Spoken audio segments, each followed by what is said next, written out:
হ্যাঁ, হায় হায়, কেমন আছেন এটা তো ভাই আপনি? ম্যাজিক। আমি হ্যাঁ, আল্লাহ তাআলা আমাকে অনেক ভালো রেখেছেন, শুকরিয়া মাবুদের দরবারে। দেখ আপনি সামনে কিন্তু 12 তারিখ নির্বাচন। আচ্ছা। আপনার কি জানা আছে? নির্বাচন তো আমরা জানি। 12 তারিখ হ্যাঁ সবাই জানে।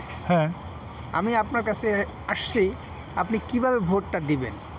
ভোট তো যে কোনো একজনকে দিলেই হয়। আপনার কি জানা আছে, মানে সিস্টেমটা কি জানা আছে? আপনি ভোট কেন্দ্রে গেলেন, হয়তো ভুলবশত ওখানে একটা না একটা হা আছে, হ্যাঁ আপনি হাতে দিবেন না নাতে দিবেন সেটা হয়তো আপনি ওখানে যে নাও বুঝতে পারেন, এই জন্য আপনার হ্যাঁ। এখানে আসা। আচ্ছা আপনি ওইখানে দুটো অপশন থাকবে, হা আর না। আপনি আচ্ছা, কোনটাতে দিলে আপনি মনে করবেন যে আমি ভালো? আমি বুঝতেছি যে আমি হাতে দিলে ভালো, নাতে দিলে আমি ভালো। বুঝতেছেন কোনটা দিলে আপনি ভালো মনে করেন? আমার তো মনে হয় যে একটাতে দিলেই হইল। আচ্ছা ঠিক আছে, এটা আপনার মনের ব্যাপার। আপনি যেটা দিবেন আপনি ভেবে চিন্তেই দিবেন, আশা করছি।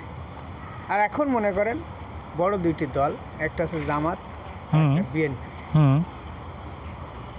আমি জানি না আপনি কাতে ভোট দিবেন। ওইখানে আপনার সামনে অনেকগুলো অপশন থাকবে, সাইকেল থাকবে, ভ্যান থাকবে, রিক্সা থাকবে, ধানের শীষ, দাড়িপাল্লা। হুম। আপনি কোনটাতে মারলে আপনি মনে করবেন যে না, আমার ভোটটা আমি আমার মনের মতো করে দিয়েছি? হুম।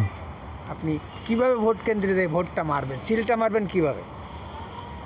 আসলে সামাজিক প্রেক্ষাপটে দেশের যে পরিস্থিতি, এতে বিশেষ করে আমাদের একটা ভালো দলকে নিয়ে আসতে হবে। আর সেইটা ভালো দল নির্বাচন করতে হলে একটু ভেবেচিন্তে আমাকে ভোট দিতে হবে। আর আমি অনেকটা ভেবেচিন্তে নিয়েছি।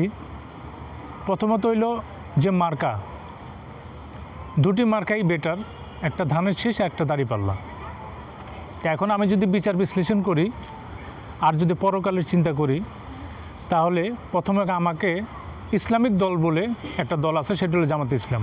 আরও অঙ্গ সংগঠন আছে। এদিকে তাকাই বলেন, এদিকে তাকাই বলেন। হ্যাঁ ঠিক আছে, অঙ্গ সংগঠন আছে।